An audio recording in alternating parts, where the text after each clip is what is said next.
Hi, everybody. I'm Jen Johnson, and this is Thought by Thought Healing. And today I have a special guest. This is Nick Koustos. Thank you so much for being here. Thanks for having me. How are you doing today? Yeah, pretty good. What about you? All good? Yeah. Nick and I were talking before we started this video, and the weather where he lives and the weather where I live are both pretty awful, but in the opposite ways. So lots of rain there where you are. Yeah, lots of rain, heavy rain, and it's spring here, so and I'm in Australia. It's meant to be hot. It ain't hot. Yeah. Yeah. And Mm-mm. it's supposed to be fall here, which it is, but we're having tons of smoke, so everybody's hiding inside, which is super interesting. But Yeah. yeah, so Nick has an awesome story of healing. This is your how many interviews have you done so far? You're lucky number four, and there's another one coming. So That's yeah, awesome. yeah. Yeah, I know that's probably maybe a lot on your plate, but also it just seems like God has given you a huge platform to just bless people and share inspiration and tools with them, right? Yeah, it's something I didn't want to do. I never wanted to get on camera and that, but yeah, from the first one, the amount of emails and messages I'm getting and helping people, so it's all worth it. Yeah. Yeah. Are you able to respond to people then? Yeah, yeah. So I set up a website where people now are finding me, or if I was interviewed by my coach or by Dan, they've got my email, and I've given permission, so they're giving out my email to everyone because I'm not coaching, I'm not charging fees or anything. I'm just some fella from Australia having a chat, so informal, and it seems to work. I've got a few people now. I'm sort of informal coaching, I guess you could call it, Yeah. just sharing my experience. So yeah, it's really cool. Yeah. And that Never is thought. Yeah, and that is exactly why I'm having you on Thought by Thought Healing. So, Nick and I have a couple things in common. We're able to connect maybe like a month ago or something. One is that we both healed, and so we have that story and that passion to give back as much as we can. And then also, Nick is a Christian too, so we're able to connect on that. And today we're going to talk a little bit about that part of his journey too. So let's start first by just we talked a little bit about flipping the script here. We're gonna start actually with the tools instead of his whole journey. We're gonna start with tools, what he is finding to be the most powerful, and then we'll go a little backwards there. But as of today and your daily tools that you use, what do you find to be just the most important or powerful for you personally? So post recovery, is that Yeah. what you're asking? Yeah, Yeah, I okay. think so. Yeah. Yeah, so really post recovery, I don't even really now have to work at it. Um, but a lot of things, because I did it so much, it's just ingrained, and it sort of just happens naturally. Mm. Um, the only thing I sort of actually work at and actually do is still somatic tracking. I actually really enjoy doing that, and that still sort of helps me, even though there's no real sensations or symptoms. I still like to do that practice every morning, and I use one of Rebecca Tolan's, who was my mind body coach, recordings. So I do that. But the main big things for me was the somatic tracking, the self compassion, Yeah. and being present. So all of those things, that's what I mean by now, are ingrained. Like, so I'm always naturally checking, am I being kind and loving to myself? Whereas before it was, I didn't know about self compassion. It was pressure, critical, bully myself. Like, I was very hard on myself, brutal. So yeah, so all of that sort of stuff. And same with being present. I never knew that I wasn't present, never knew that I wasn't living now and in the moment. Mhm. So that's something I still do throughout the day, like mindfulness, check in, where are you at now, Nick? Sometimes it's funny, I just scrunch my toes together. It's like I'm scrunching my toes to feel myself on the earth. It's a little thing I do. And it's like, Oh, come on, let's get grounded. And it sort of tells my brain, okay, we're here now, yeah. so something. And I normally do that with mixed with, like, words of love and kindness to myself, and a normal short breath. So I'll even be out in the shopping center and do it. Like if I notice my brain's like, I've got all these clients, this stuff to do, I'll go, time out, deep breath. I love you. It's okay. Everything's okay. That sort of stuff. So that's all just natural now, part of my life, you know. Yeah. That that self-compassion piece was a huge thing for me too. What was it that kind of led you, that showed you that you were actually your own bully, or you were the one putting the pressure on, or however it was you spoke to yourself? What was it that kind of led you to realizing that? Yeah, so I didn't know that at all, and the way Wow. yeah, I had no idea. Like, and what I was doing, I thought was normal because that's what you're taught to get ahead. Well, in my culture, to get ahead and achieve is brute force, Mm, you know, mhm, and you suffer for the outcome. Even like bodily things. Don't go to the toilet for 8 hours. Don't eat. I don't care. Starve. Like that's what mhm. I mean by I was brutal, absolutely brutal. Wow. So it was when I couldn't get three remaining symptoms to shift after learning about Sano and doing Sano stuff for years that I worked with Rebecca, the coach, Rebecca Tolan, um, that, yeah, she raised it with me. She was she had done a course on self-compassion, Kristen Neff, I think the lady's name is, and she had a book, and she started talking to me about it. And at first I'm like, this woman's from California. What's she talking about? Those Self Americans. compassion. Yeah, this, stuff. So I even then went and Googled it and looked it up and got the lady's book and all that stuff. And then, yeah, and that's when I realized, I went, oh my goodness. Okay, so this, you're not meant to be like this. Right. This isn't normal. This isn't healthy. This is sending not messages of safety to the brain. It's doing the Mm. complete opposite.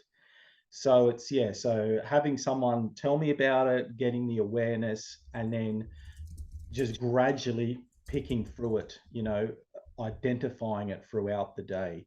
Um, but it gets really tricky because what I found is I started beating myself up for not being self-compassionate. Yeah. Yeah. That's so interesting. Okay. Yeah. And how did you catch that? Was it like through symptoms continuing on? No, not through symptoms. Okay. I just noticed it one day. I just noticed, hang on, I'm doing this bullying trick again. Like, I'm really bullying myself, because Mm, what happened was when I learnt about Sano and read the book, I was able to get rid of pretty much all of my physical pain, like back pain, neck pain, head pain, and all that stuff. But the way I did it was via bullying, like brute force, like complete indifference and outcome independence. mm, So that's why I couldn't get rid of the last three symptoms. Because, yes, I got rid of all of the back pain and chronic pain and all of this stuff, but I couldn't get rid of the migraines, the burning, which was vomiting, and insomnia, because I was still bullying myself. I was not showing myself self compassion and kindness and love. So when I learned about self compassion, I went back to that trait of bullying, because I did. I literally bullied my pain away. Not all of my pain, wow. because, I'm not a hero, I'm not some big tough guy, but I can handle a lot. So if you tell me there's nothing structurally wrong with me, so you remember, I had the MRIs and all that, and I've got all these bulging discs and all this stuff in my spine. Mm, So, mhm, you go around with fear and really, I'm a cripple, I'm broken, don't do this, don't do that. But then you read this mm. book from this guy from America and says, you're actually not broken, they're just normal. I'm like, woohoo, let's go. you Uh-huh. know so yeah, so that's where it was tricky, and it still is somewhat tricky with me, because that's just inbuilt in me, just that bulliness and that, force, brute force. Yeah, yeah. Yeah, I often talk about inner dialogue with my clients because I think it's one of the main ways, one of the, I call them four ways that, or I categorize them at four ways of the ways that we can feel unsafe, and our own inner dialogue is one of the things that literally makes me feel unsafe because of how and for me, I think it was less how I talked about myself and more about how I felt about myself. And Right. and so that was a little bit harder to detect because it wasn't like I told people all these negative things about myself. Um, it wasn't even like an inner voice that I heard a lot. It was just more this general feeling that I had about me. And so therefore I had a general feeling of unsafety all the time with myself. Yeah, I get that. Yeah. As how does God fit into that picture for you? Because I know that self-compassion can be twisted into selfishness, um, Yes. or egotism, or however you want to view it. But did you have any wrestling around that yourself? I know I did. Yeah. Yeah, definitely. That's why I said when I first heard about it, I went, no, no, no, no, no. This is some ultra left wing thing or something from the States. You know what I mean? And I'll be honest, that's what I first thought. I'm like, I oh, this love it. sounds, That's yeah. so It's like, great. yeah. That's why I went, yeah. So it was tricky. And Hmm. that's where, because you don't want to make you an idol. You don't want to make you the power. You have the power in you and the power of the universe within you and all this stuff, you Right. know. And that was one of my biggest um, struggles healing when I didn't know about Sano, all the physical stuff like going to get a massage and that. I found it really hard because a lot of the people I go and see are just all this new age spiritual stuff. They'd have candles burnings and crystals and they'd be saying stuff. I'm like, mate, my body's broken. Just fix my body. I don't want to. Like one fella one day when I was leaving said, I'm going to light a candle for you and pray for this thing. Like he wasn't talking about God stuff. Yeah. And like it took me aback. And then so I, I rung him when I got home. I said, mate, if I find out you're praying and lighting candles about me, I'm going to come over. And like I got really upset. I'm like, don't be doing that. I've got enough problems in my life with back pain. Worry about now spirits coming after me. So, Oh my goodness. Okay. you know, Yeah. um, so yeah, so, but I got to the place where, well, God loves me. He sent his son for me. He died for me. So I must be worth something. I know I'm a wretched sinner, but I've been redeemed. Like Yeah. there must be some value in me. I must be worth something. You know what I 100%. mean? Yeah. So that's what I got to. And I would focus on that. You know what I mean? Yeah. Yeah. I often just think about the fruits of the spirit: joy, peace, patience, kindness, gentleness. And when we are refusing to show those to ourselves, well, then we're saying no to his character. Um, and of course, we can twist everything and anything to make it like you were talking about. We can become the idol. But the self-compassion piece of just being gentle and kind and patient and taking that pressure off. I think I've heard you mention, and you can correct me here, but did Rebecca help you to envision a child that was going through a hard time and being compassionate, loving towards a child? Is that the scenario that? Yeah, I still don't know how that came about. I don't know if I came up with it or she did or whatever, but yeah, so it was like, just imagine you're a little innocent child. Would you treat a child like that? Yeah. Like, no, you wouldn't, and I love kids. No, you want to grab them and nurture them and hug them and make them feel safe, where I was just doing the complete opposite. It still messes with my head even now talking to you about it. Like you just don't realize that's what you were doing or how you are. And then I don't know about you, but then I started thinking, well, what else am I doing? Like, what else is there? If there's this self-compassion thing, are there other things? You know what I mean? Like, yeah.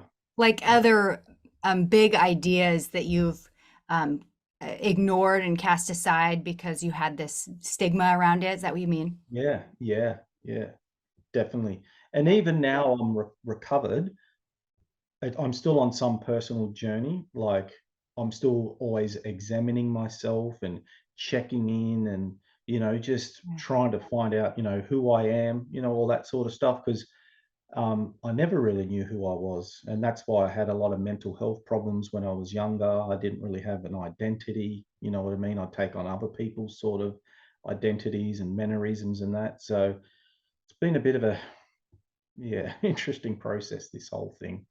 Yeah. So, Have you found so yeah, have you found in the healing process, have you found freedom in other areas of your life then besides the pain and symptoms?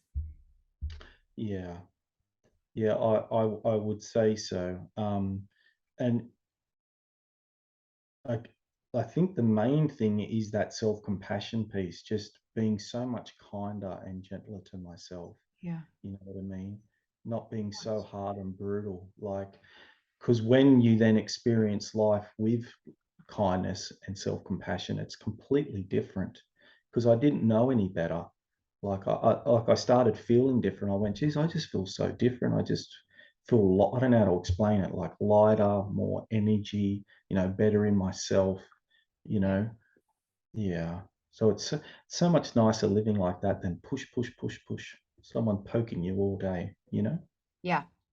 Yeah, I think for me, I often visualize, and I don't know that I've ever described this, but that self-compassion piece, I'm often looking at what I'm experiencing from an outsider's view and how I would treat them. What's the disposition that I would have towards somebody going through what I went through or I'm going through? And then I can just see God kind of living in that space with my friend maybe, and that disposition, that heart he has towards them, and I can then feel it, and that takes away the edge to my, like, I should be tough enough, or I don't have a right to feel stressed about this thing, etc. It just kind of takes that pressure off and allows me to be, I don't know, settled and grounded Yeah. in whatever I'm feeling and experiencing, because what we're feeling and experiencing is real and it's hard. And if we don't take this time to recognize that, we're just denying the, the Yeah. overactive brain and body that we have. Okay, so that's the self-compassion piece. And do you stop and do that? Do you take a moment to literally say, I love you? Is that what your words are? Yeah. Yeah, I love you. You're awesome. You're doing a great job. And I close my eyes and do a few deep breaths with it, you Yeah. know, because before I knew about self-compassion, I tried to heal with the safety approach, like constantly telling myself I'm safe, you know, I'm not broken, there's no danger, which is all good, you know, talking to the brain with that deep breath. But then Hmm. when I learned about self-compassion, I know. See, early on, before I learnt about self compassion, I was driving the car, and that's when my burning would be really bad. So, what I'm trying to say is, along the way, there was clues, but I didn't notice them. Yeah. Like I looked back now. I remember driving the car, and one day just had a little chat to my brain. Geez, Nick, you're really cool. You know, I really love you, and I never talk like that, like Yeah. ever, right? Yeah. And I remember the burning just disappeared, just like that. And I went, what just happened? That's weird. How did it just go? Yeah. You know, and that was a clue that, you know, get caught up in life and you forget about it. Don't go on, you know. So yeah. So there were all these little clues along the way, definitely when I look back now. Yeah. I think, over the years, I've seen a lot of whatever GIFs or memes or little sayings telling you to try these little things. And now that I'm healed, I just want to yell, just try it. Just try it, because these little things sometimes are huge. Like your burning goes away after saying, you're great and I love you. That's that's astounding and so powerful. Um, but it is a completely different way of seeing and talking and treating yourself than what I think you and I have in common of how we viewed ourselves in the past or treated ourselves. So, yeah. And what about becoming present? How did that what did that tool look like for you? Yeah, so I used an orienting practice. So it was a guided practice with my coach. So it was a recorded practice. So it literally is you just sitting in the room and you just start looking at your surroundings. So, you know, what can you see, and try and look at things in the room and visualize on it. So it's like a way to bring you back into the body. and Mhm. then what can you hear? I know there's all different ways of doing it. There's that five thing, whatever. I always forget what that's called. Five, four, three, two, one grounding exercise, something like Yeah, that. there's all that. So I used to do that tape a lot, the pre-recording of doing it. So that's what I would do, like somatic tracking and that. I'd do those pre-recordings, but then because I do it so much, I would then do it without the recording throughout the day. So I'd be going about my day, and there was one time where I started using an alarm on my phone to check in. So I would actually set an alarm to check in. Yeah, Mm, good yeah, and tip. that Yeah. yeah, that really helped. That really helped. So check in, where am I at now? Look around the room. What can I hear? Bring myself back into the body. Couple of those deep breaths, words of kindness, the self-compassion. So it's like I'm mixing everything together Yeah. in that exercise, if you want to call it, that whole piece, bringing it all together. Then I would do slow walks. I call them slow meditation walks, or they're really mindful walks. I go really slow because I live near nice parkland and that sort of stuff. So you go for a nice walk, really slow. Find a bird or a tree and just really stare at it, and I mean like really slow. Like you might think, what's wrong with this geezer? Like what's he, you know? Yeah. And I don't know if it's like this in the States, but here we have there's like, like I'm an ethnic and all that. There's a large ethnic community, but the old men walk around really slow, and you see them with their hands behind their back, really slow. And it's like they don't have a care in the world, and they're just so at peace. That's what I started doing. Because, here's another clue. Yeah. Once years ago, there was Mhm. this old Japanese guy, and he'd always see me because I go for my walks, but my walks were like, power walks. And he used to Yeah. stop me. He used to stop me. Slow down, son. Slow down. I don't know who he is, just some lad in the park. Yeah. Um, yeah. So that practice, doing that a few times a day. Yeah. Yeah. I can just Yeah. see you like walking around the park real slow saying, I love you. You're great. You're awesome. if if you told me this 20 years ago, I would have. I know it's so crazy because I'm the same as you. I was not soft or gentle. In fact, I considered it to be like not cool. So so I would never do this. And now I just look back and who I am now and who I was then, and I wouldn't want to go back, but I also somewhat don't recognize Yeah. myself at times. Um, yeah, and I mean, I would much rather. I know you're not, but I love my journey because I love where it led me, and so I'm thankful for it. But I realize that I've heard you say you're not quite there yet. I thank you. Yeah. Yeah. Okay, so self-compassion, presence. There was one other thing you said that was really important. Oh, somatic tracking. Yeah. How long do you do somatic tracking for? It's around 10, 15 minutes twice Oh, a day. oh, you do a pretty long one. Yeah. Okay. Yeah. Okay. Yeah. Yeah. I did not actually hear about somatic tracking while I was healing, so it was not part of my healing journey. But Yeah. Well, it was never around, same for me, right? When I learnt about Sano and all, there was none of it. So it was only October last year when I okay, started when I started working with my coach, and yeah, somatic tracking appeared. That really helped with the burning. okay, That somatic be tracking. Yeah, somatic tracking for this horrific burning.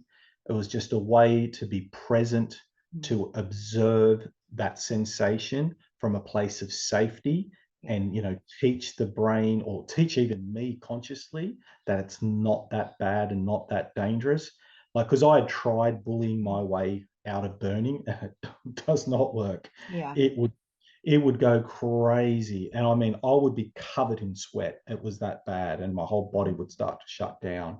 So, somatic tracking really did wonders for that symptom or that sensation. And then, like I said, after I've done it so many times, I can flick a switch in my brain throughout the day and go into that place of just calmness and peace and safety. And I got to a point where I call it, it's like that cloud technique. Have you heard, if you're yeah. meditating or something and you let the thoughts just float past? So I was able to do that with my symptoms and sensations.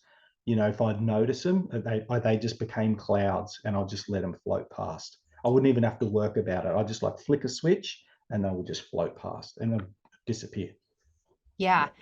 Yeah. That's interesting because that idea of looking at your thoughts and your emotions and your sensations as clouds and not letting them become this big thing is something I've actually applied to temptation too in my Christian walk is like, oh, sometimes you'll just be tempted in some way. And all of a sudden one day I was like, wait, if I can take my thoughts and my emotions and just be like, oh, interesting, I'm feeling this way today. Or, oh, interesting, my wrist is hurting again. I can give kind attention in the same way I can do it to a temptation and be like, interesting, I am struggling today with this thing. Okay, letting it go and moving on. And it's proved to be fairly powerful for me. So just I put that out there for everybody to think about. So I'm curious, your healing journey, how long would you say you've been on the healing journey? Childhood. You got to remember, I've suffered since childhood. Yeah, So yeah, so it's hard. It's hard to say I was a normal fella and then I got back pain and I lost 2 or 3 years of my life and now I'm back. No, no, it goes way back. So it's yeah. yeah, so it's very interesting. That's very interesting. And I'd have seasons of chronic, call it chronic illness. It Mhm. might be, like the turn of the last century, around 98, 99. I had really bad mental health, really bad mental health. Um, so that was one really dark season, which then actually led me to the Lord, when I came out of Oh, it on the other side. So yeah. So I wow. actually I actually came to Christ through a little booklet and a mate who had become a Christian. Why would a good God allow suffering? Wow. And the book was it hit the spot that you needed to hear. Yeah, yeah, yeah, yeah, definitely. So it Yeah. was like a little Christian book sort of Yeah. track, but using that. So yeah, that was around about 2000, 2001. Yeah. Do you remember what it was about that book or about what it said about God that helped you to kind of shift that in you? A little bit. It's such a blurry period in my Yeah, time in my life. So there that's what was pain so does much, to you. yeah, so many weird things were happening and spiritual. Yeah, it was weird. There was a lot of stuff. I could talk about all that for 5 hours, but it was just yeah, it was like realizing, which I still draw on today, that God is the creator. Now, this is going to sound harsh, but Okay. I get this. God is the creator. If He wants you to suffer, who am I to say? It's Wow. like Like the I potter and the know clay.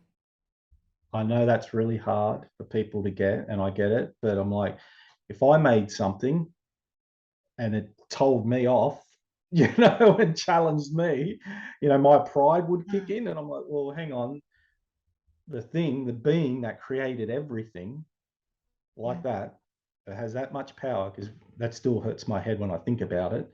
That Yeah. God can just like that speak things into existence. Who am I to say to him? Like Job, like you know and I know that doesn't seem very self-compassionate. It's like the opposite, you know Yeah. but I get that because that's my nature. It's that, again, that strength. Uh-huh.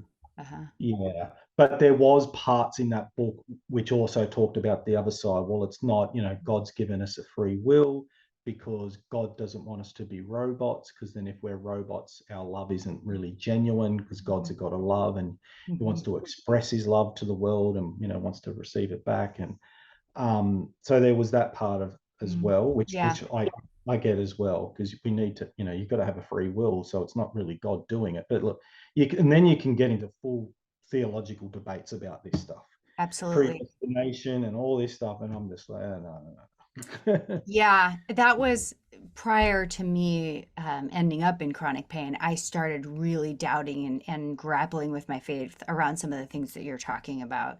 Um, and I don't know if you have that part of your story, but I am curious. Did your relationship with God or your understanding maybe of his character, did it change at all during the suffering and the healing process and the being healed process? Did that affect your understanding of him? Not the healing process, but the suffering, because all the Okay. all the way back from childhood, then to the mental health stuff, really brought me to an understanding of God, that he is real, and coming to Mhm. Christ. And then I got my life back onto track, and then unfortunately it switched to chronic fatigue, which then switched to insomnia. So like every few years I was just going down, down, down, down. Yeah. So it was about around, I think it was around 2009 or 2010, where it just became super chronic, where I couldn't, work, live, function in society, wanted to put me in wheelchairs and all this stuff. Yep. Yep. Um, but yes, so I know God's real because he keeps showing up. Like, always waits to the last second. I shouldn't get upset, but it does upset me. I'm like, why do we always have to wait to the last second? Or I'm at breaking point. Like, just hello. Yeah. you know, when, Yeah. because I had insomnia bad. Like, I'm not Me talking too. one day. I'd go weeks. Like, it's a form of torture. It literally is. They do that with Mm. prisoners of war and that. And it's just hard, and Yeah. your faith gets tested because you start going mad. I'd start going mad. Couldn't think straight, and yeah, Yeah. yeah. Absolutely. So at what point in time did you hear about the mind body connection? 13, 2013. Oh, I thought you were saying age 13. Okay, 2013. Okay. Yeah. And then you didn't work with a coach until recently, but Last year. you saw a lot of improvement in a bunch of your symptoms after discovering Sarno. Yeah. So found Sano online in 13. Okay. Was at that time being driven around, couldn't really sit or even really lie down. I was in a bad way, heat packs for the muscle spasms, and you could see them. If I took my shirt off, you could see them. There was a zzz all through my body, and my body was going out of shape. And then ice packs for the burning. So I Yes. heard about Sano, got the book, came in the mail, read the book, picked up an axe and went outside and cut down a tree, and the pain vanished. Just because I went, I'm not broken. There's nothing wrong with me. Yeah. There's nothing wrong with me structurally or pathologically and all that stuff, Yeah. because like I said before, I thought I was broken. I got all the MRIs. I can show you. I've still got them all, but now I don't have the pain. So, but I couldn't get then rid of all of those symptoms. Those last three symptoms: the burning, the insomnia, and the migraines that led to vomiting. But I didn't try any coaches, but I tried TMS, um, psychologists, and some pretty big notable ones. So I did try people when I couldn't fully heal myself, Okay. and it just set me off. So early on, I did a lot of journaling because I had never journaled. I didn't even know what emotions and feelings were. I had to Google them and get the list I and love how to that. use them. I had Yeah. no idea. I had no idea. Like, you had to tell me what it means to be sad and to be, like literally. Yeah. So anyway, so I did all that. I did heaps amount of journaling, heaps, like just from raw, brutal, nasty stuff to formalized, feeling the emotion. And I had a lot of success with it, but I still couldn't get rid of these three things. And then I'd keep digging and digging and digging. And then I had to stop journaling. So for me, journaling helped in the beginning, but then I had to stop. And I've known other TMS people who have recovered who were the same. Gets to the point you just got to stop digging. That's not the issue.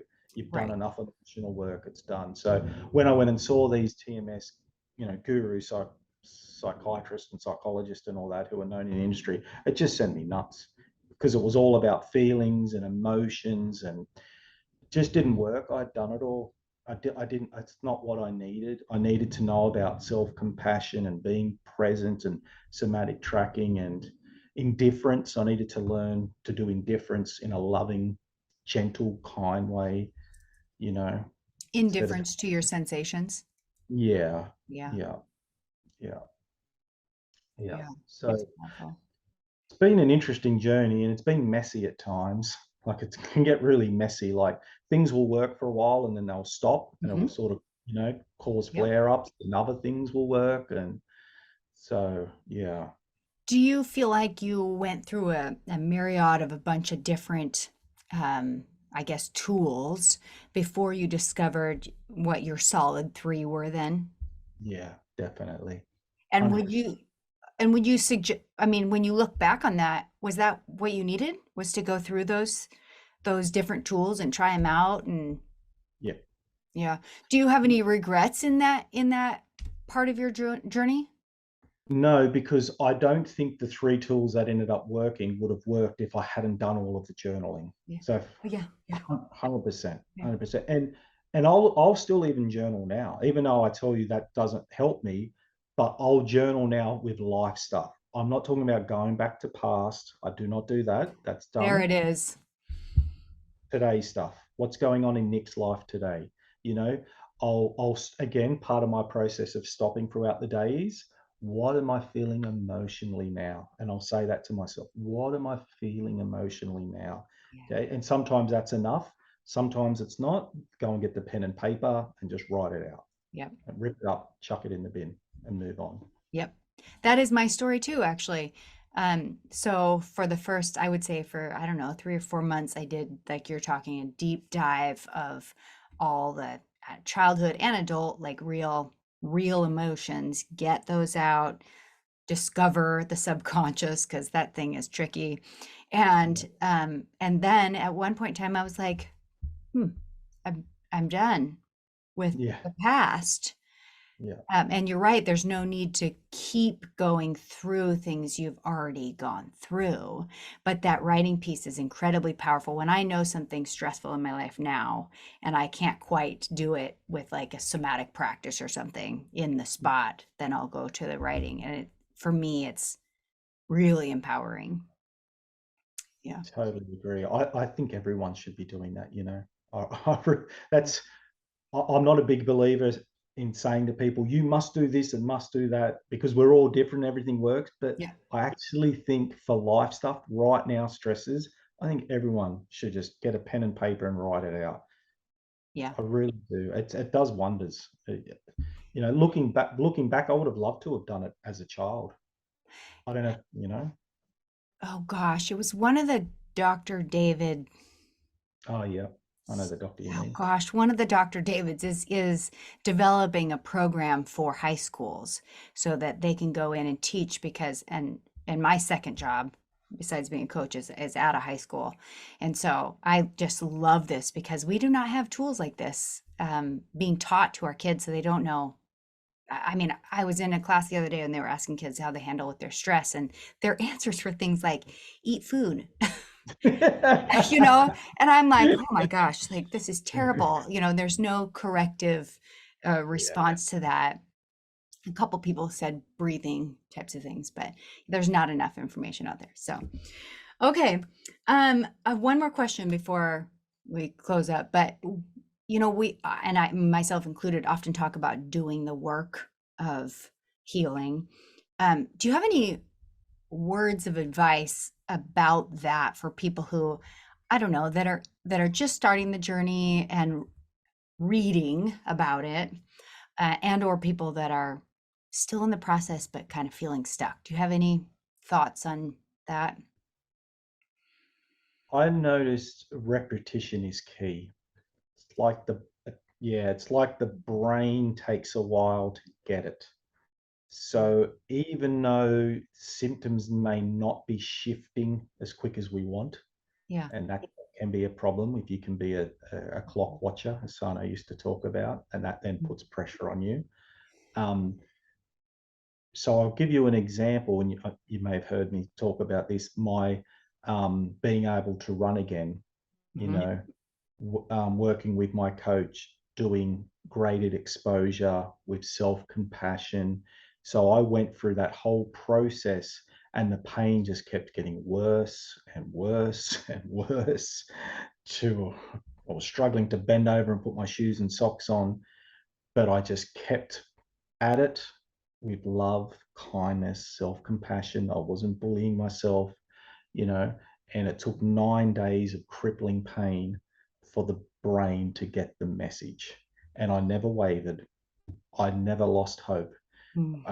because I was reclaiming something that meant so much to me.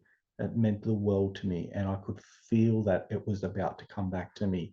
My brain didn't like it. My brain was just smashing that danger signal like there was no tomorrow. Yeah. And every day it was getting louder and louder. And I just didn't waver, but I didn't bully either. I did it from a place of love. No, brain. I know what you're trying to say, but I love this. And I know you're just trying to protect me. That's one thing I learned. I Yeah. always thought my brain was against me, my body was against me. I was at war with my body. It was just trying to protect me.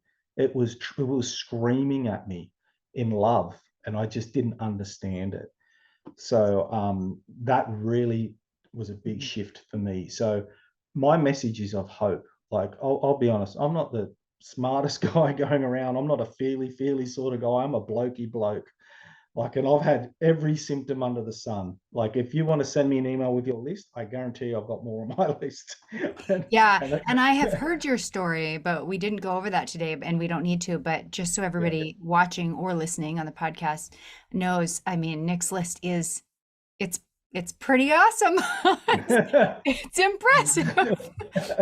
Your brain is really creative. We'll just say that. Yeah. Yeah. So that's my message. Like, don't give up hope. You're learning now about Sano and mind body, whatever you want to call it. There's all different names. Yeah. Just be patient and kind and loving to yourself, and it will work out. It will figure it out. I'm not a doo doo guy like some people say. Oh, because you weren't ready to heal. Now you were ready to heal. I'm like, what are you talking about? I was ready from the start. It Yeah. used to get me so mad when people used to say that. Yeah. So yeah. I never had anybody say that to me, and I'm really glad because So oof, that wouldn't have gone over very well. no. No. So don't give up. That's my thing. Just don't give up and just keep at it, but in a Yeah. nice, loving, non-pressured way. Because I know what us TMSs are like. You Yeah. know what I mean? Yeah. Yep, Yeah. that pressure, that meanness, that deadline it's just not helpful. Just give yourself a break. Yeah. Yeah. Definitely. Okay, cool. Well, anything else before we sign off? We've got a little list here. I think we've gone through everything. Oh, one thing I was going to say, when you know how when you're noticing the symptoms and it's how you respond to the symptoms. What I found is I stopped acknowledging the symptoms. That was one thing I didn't sort of understand. So what I'm trying to say is, how we're meant to sort of shift from the physical to psychological. Hmm. So yeah, and like you will use tools to try and lessen your symptoms and that. It's like I don't and I've heard other people say this. You start fearing your response to the symptoms because it's like you Hmm. don't think you're allowed to acknowledge the suffering Uh, because then you're caring, and then if you're caring about it, it means you're not indifferent to it, because there's this whole thing of you've got to become completely indifferent to the sensation, the symptom. And what I found is I've become the thought police. I've become so vigilant. Nick, you're caring. You're thinking about that symptom. No, just do the self compassion now. Don't, no. So, and that was tricky. So I had to learn to acknowledge what was going on. You know what, Nick? yeah. This is not nice. This really hurts and this is really painful. And I'd say that to myself and then shift to the psychological. What's going on emotionally now? And the self-compassion talk.